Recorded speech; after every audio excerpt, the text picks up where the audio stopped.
ఇల్లు అయితే తీసేస్తాం, నీ భర్త చచ్చిపోయిన ఎవరు చచ్చిపోయినా మా సంబంధం లేదు. జగన్ గారు మీకు కట్టపోతే తీసేయమన్నారు.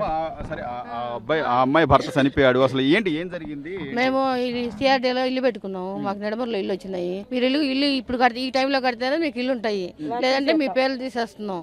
మీరు ఈ టైంలో తెచ్చి కట్టాలని చెప్పి మమ్మల్ని ఇల్లు అపార్ట్మెంటే టిక్కో ఇల్లు.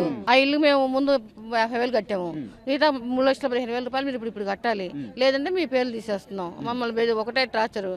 బయట వడ్డీలు తీసుకొచ్చి కట్టాం. డబ్బులు ఈ రోజు అయితే 10 రూపాయలు వడ్డీలు తీసుకొచ్చి కట్టి ఇప్పటికీ మేము వడ్డీలు కడుతూనే ఉన్నాం. ఇప్పుడు వడ్డీలు ఇచ్చిన వాళ్ళు ఏమంటున్నారు, మాకు ఆ ఇల్లు రాసి ఇచ్చేసామంటున్నారు. ఇల్లు పోతుంది, ఇటు ఇంత కష్టపడినా మాకు ఇల్లు లేకుండా పోతుంది. మాకు అది రుణమాఫీ అయినా చేపిస్తే మేము ఆ డబ్బులు తీసుకెళ్ళి వాళ్ళు కట్టుకొని మా ఇల్లు వెళ్ళి నిలబెట్టుకుంటాం. మా పిల్లలకి మా భర్త చూస్తేనేమో సెక్యూరిటీ చేస్తారు, ఆయనకి షుగర్ పేషెంట్.